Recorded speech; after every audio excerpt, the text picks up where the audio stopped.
Bonjour et bienvenue à l'émission Chrétien comme Christ. Bienvenue sur notre plateau avec Christine Bonjour. Et Nathanaël, Bonjour. Ainsi que moi-même, pour partager un sujet brûlant, la persécution. Et je vais vous poser une question d'emblée en commençant. Qui n'a jamais été persécuté par ses proches, ses amis, sa famille, lorsqu'il est devenu chrétien? On lui a dit, attention, où tu vas, tu mets tes pieds dans une secte, ça va mal aller. Et on nous met de côté, tout petit doucement, parce que nous commençons à vivre différemment. Alors Christine, lis-nous ce texte que Paul nous a dit par rapport à ceux qui veulent vivre pieusement en Jésus-Christ. Tu as donné presque tout le verset dans 2 Timothée chapitre 3 verset 12. Il dit « Du reste, tous ceux qui veulent vivre avec piété ou pieusement en Jésus-Christ seront persécutés. » Enfin, quand je lis ça, moi je me dis « Oups, s'il n'y a pas de persécution, est-ce que je vis vraiment ma vie de foi et une vie pieuse en Jésus-Christ ?» C'est vraiment une affirmation. Hein. Ouais, c'est une pas peut-être, éventuellement, certains. Systématique. Et en même temps, c'est avec piété. Ça veut dire aussi, comme on vient de le dire, c'est à fond. Vivre notre vie de chrétien où on abandonne vraiment, ou comme on a parlé dans les émissions précédentes, où on se dit « Seigneur, je ne m'appartiens plus, je t'appartiens ». Et c'est ça être pieusement. Et puis, être persécuté, hein, tu l'as dit, il y a plusieurs niveaux aussi de persécution. Ouais. Hein, il y a les niveaux où nous vivons dans notre environnement européen ou francophone européen ou même au Québec, au Canada, etc., où là, le christianisme est globalement accepté. Alors, bien sûr, il y a des restrictions. Et là, on a une persécution qui est plutôt, comme on le disait, la famille qui dit, ou des amis qui disent non mais t'es dans une secte, arrête tes bêtises, je veux pas t'entendre, ou parce que tu es chrétien, t'es plus mon ami, ou je veux plus être avec toi, ou je commence à te critiquer, etc. Et des fois c'est un peu plus grave que ça, mais ça reste quand même, voilà.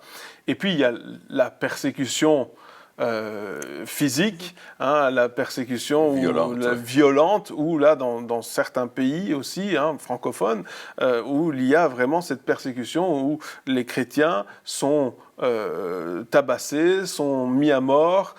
Si on dit ben voilà, moi j'accepte Jésus dans ma vie, bien tu es mis à mort, ou ta famille est menacée également, ou ta famille te rejette, ou ta famille te met à mort carrément.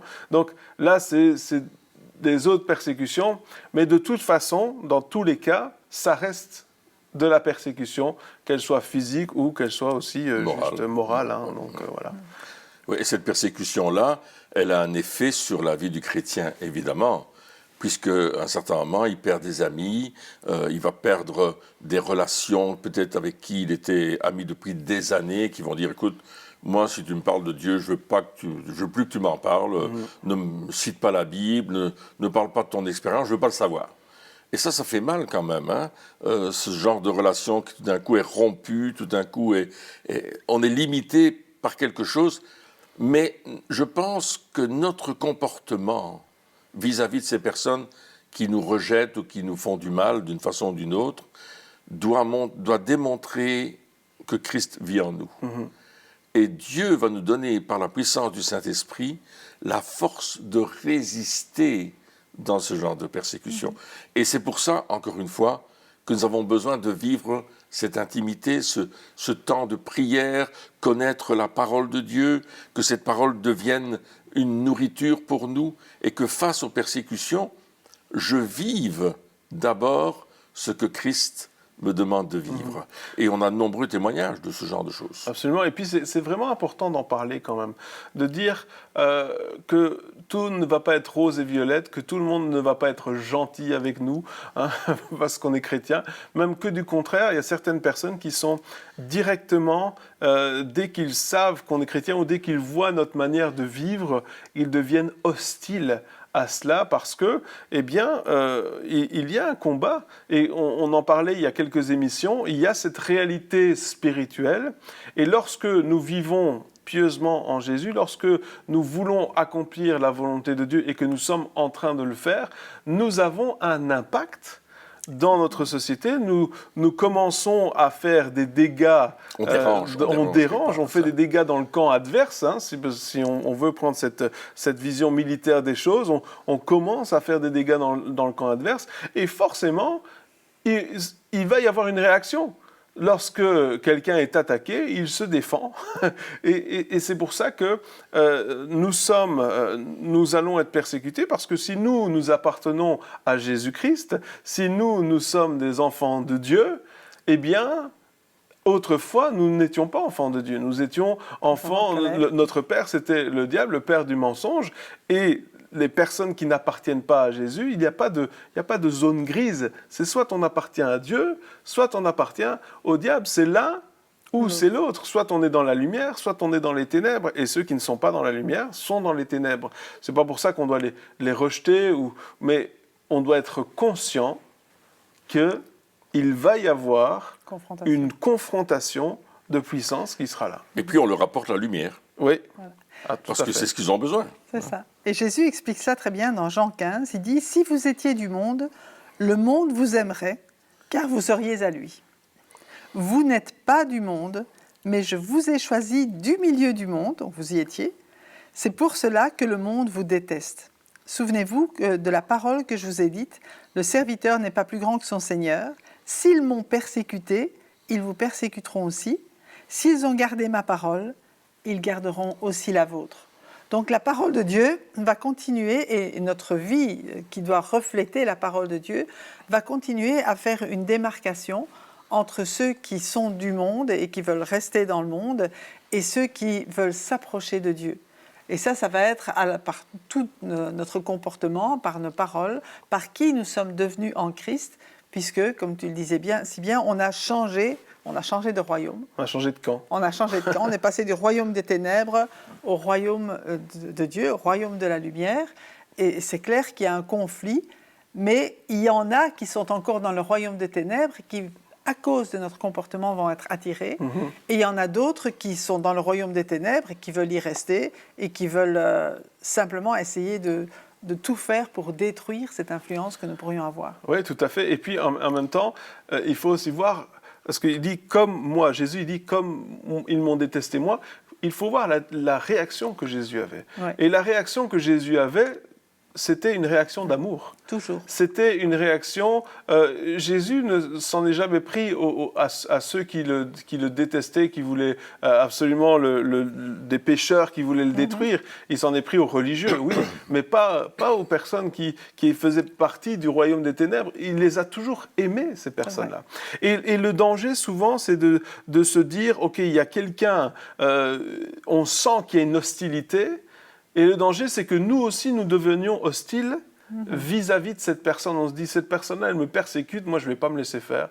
Je vais commencer à lui répondre, je vais commencer à lui dire ces 4 vérités. Je vais commencer, tu vas voir, moi, et on est spirituel, je vais prendre la parole de Dieu, je vais prendre des versets bibliques et je vais lui dire des versets. Mais ça ne fonctionne pas, parce que Jésus réagissait avec l'amour.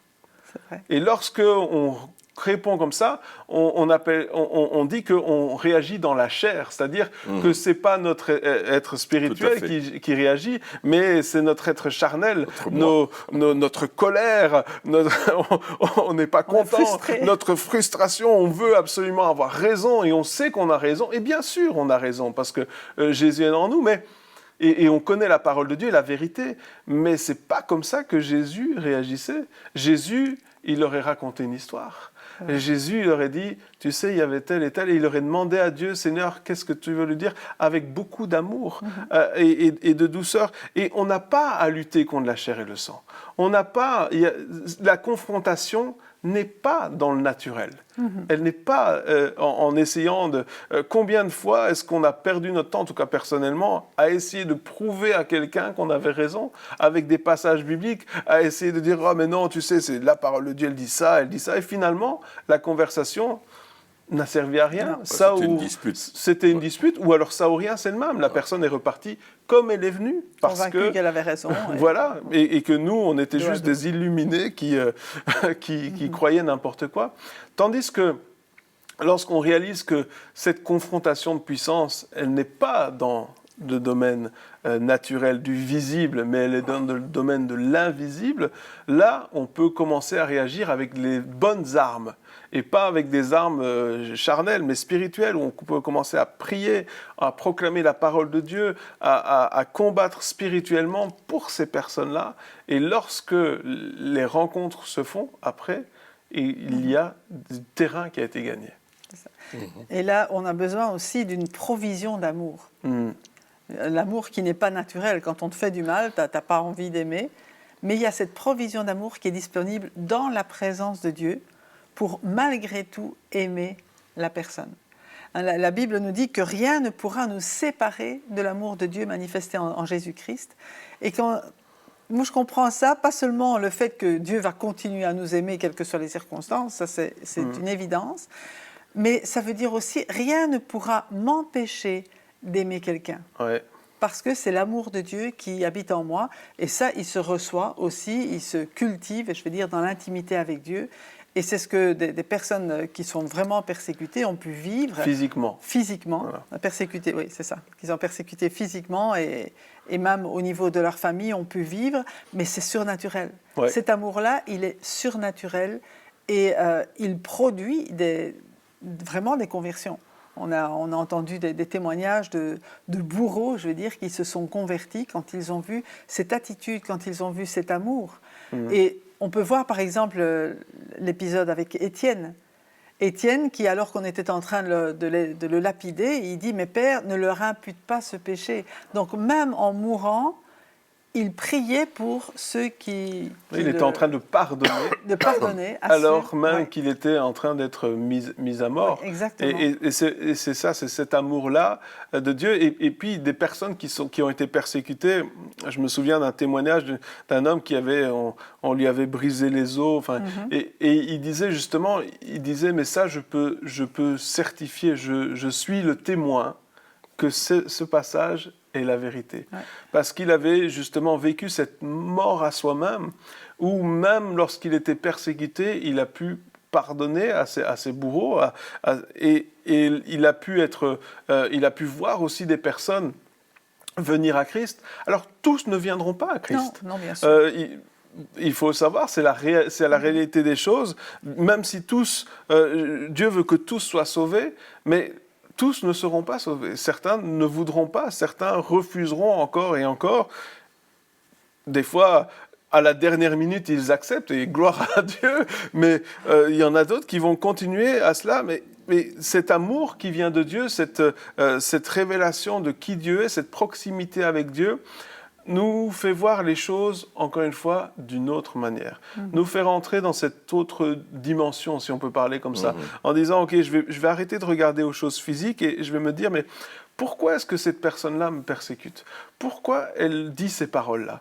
Peut-être que l'arrière-plan, c'est que il y a eu un manque d'amour, ou l'arrière-plan, c'est que d'autres chrétiens l'ont blessée, ou elle a été blessée par l'Église, ou peu importe.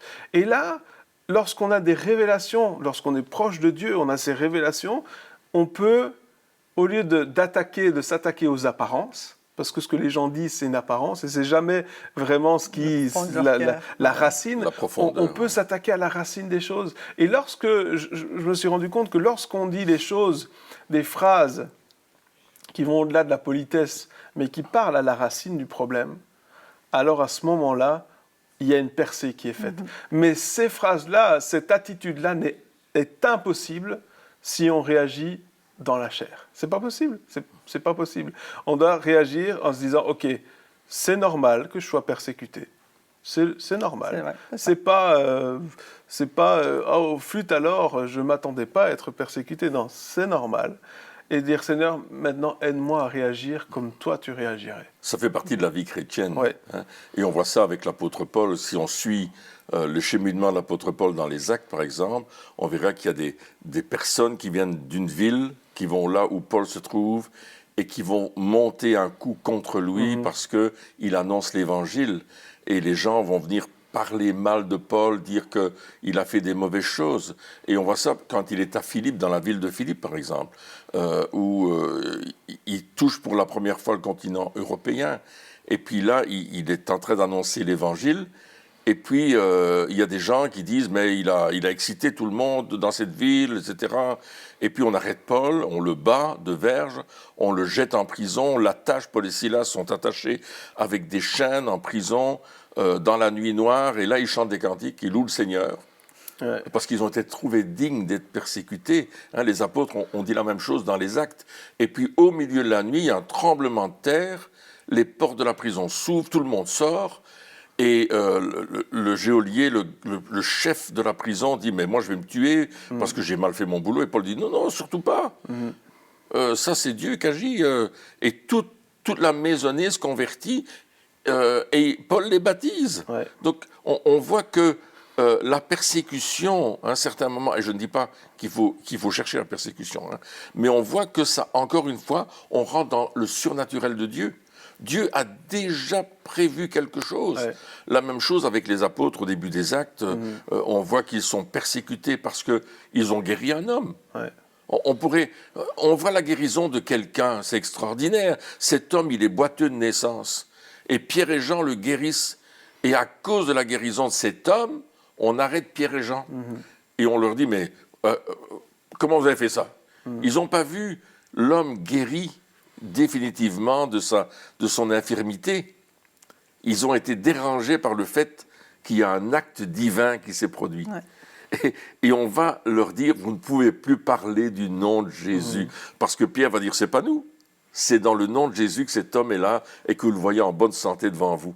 Et puis là, ils vont être persécutés pour ça. Voyez-vous, combien c'est important de savoir que parce que j'annonce la lumière, comme tu disais, la confrontation, les ténèbres vont se lever contre moi, mais Jésus a dit, prenez courage, j'ai vaincu le monde. Oui, alléluia. C'est pas un combat armes égales. Hein. On est bien plus fort avec Jésus. Il n'y a aucune chance. Mais par contre, il faut avoir cette bonne attitude. Hein. Paul et Silas, ils chantent, ils louent Dieu durant ce temps-là, donc ils ont une bonne attitude. Pierre et Jean qui disent on ne va pas vous obéir à vous, on va obéir à Dieu.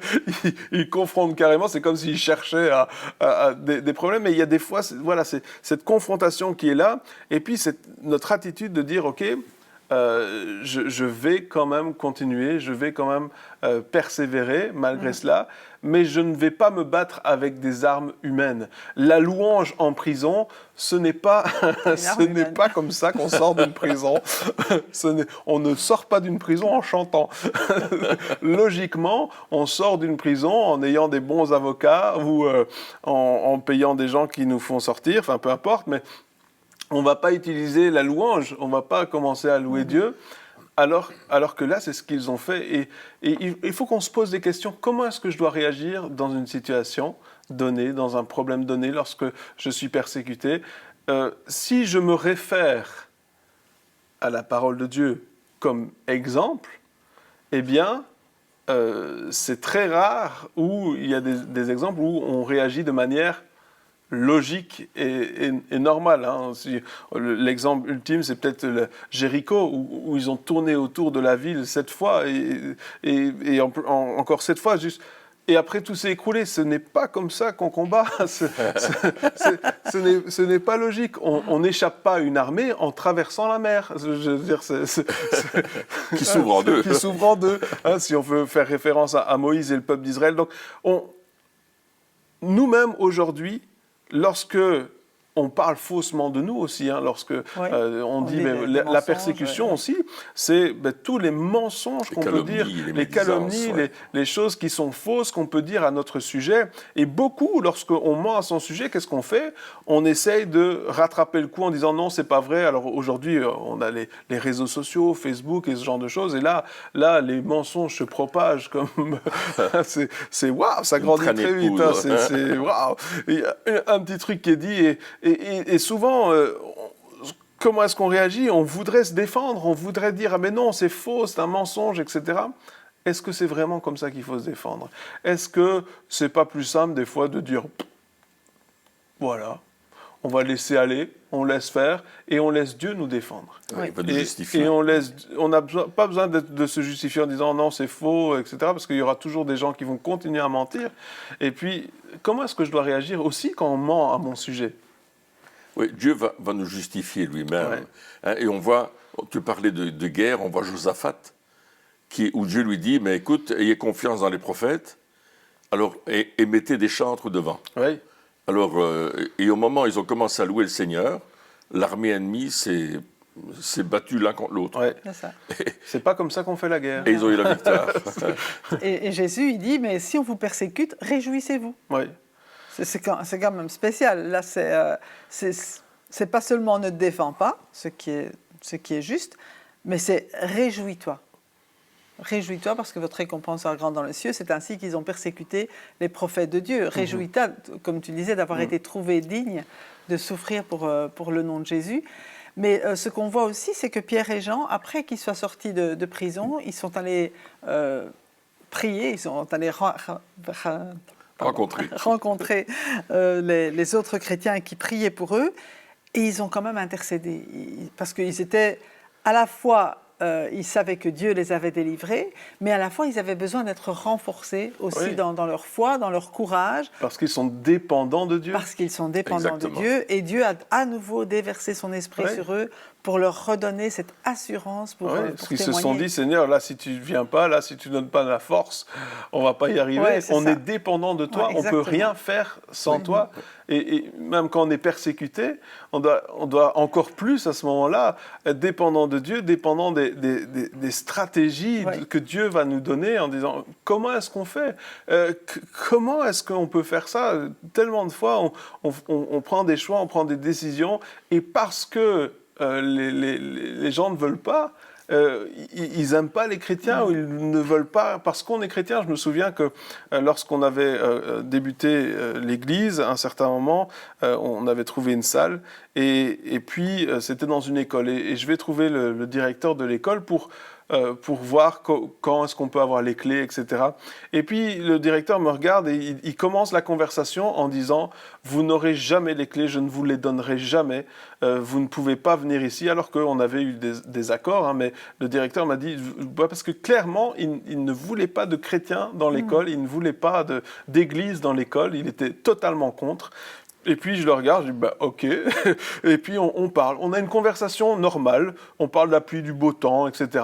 Et puis lorsque je vais pour partir de son bureau, il me dit ah monsieur attendez, et il prend les clés et il me les donne. Tenez, voici les clés de la salle. Et là je les regarde et je me dis Qu'est-ce qui s'est passé? il y a une confrontation. Ouais. J'ai pas eu une discussion en disant mais non c'est comme ça, vous devez le faire. J'ai dit ok, pas de problème monsieur, on va discuter d'autres choses. Calmez-vous, on va parler. Et pendant qu'on était en train de discuter, Dieu a travaillé son cœur au travers d'une conversation totalement banale. Ouais. Et à la fin, il a pris les clés, il me les a données. Il y a eu une confrontation, mais j'ai pas eu une réaction. Parce qu'à ce moment-là, j'avais une paix, mais je me suis demandé ce qui se passait. Je n'avais même pas envie de me battre avec lui. J'avais une paix, moi, j'avais pas de problème. C'est ça qui était surnaturel. Et c'est ça qui était surnaturel. Et il a dû voir ce qui se passait, et il me les a donnés. Et pendant 3 ans, on est resté dans cette école. Mais dans la persécution, attendons-nous toujours au surnaturel. Ouais. Hein, parce que Dieu va faire tu les parlais des disciples qui avaient commencé à louer le Seigneur, à prier Ouais, et dire Seigneur. ouais. Et puis il dit que le lieu où ils étaient tremblant. Oui, Il s'est passé quelque chose et ils ont été remplis du Saint-Esprit. Et je me souviens d'une histoire que Billy Graham raconte où son beau-père tenait une librairie en Chine. Je pense que c'est exact. Hein, et il faudrait vérifier dans Les Anges. Agent secret de Dieu, c'est le titre du livre qu'il avait écrit, je ne sais pas si ça ne doit plus exister ce livre-là, mais...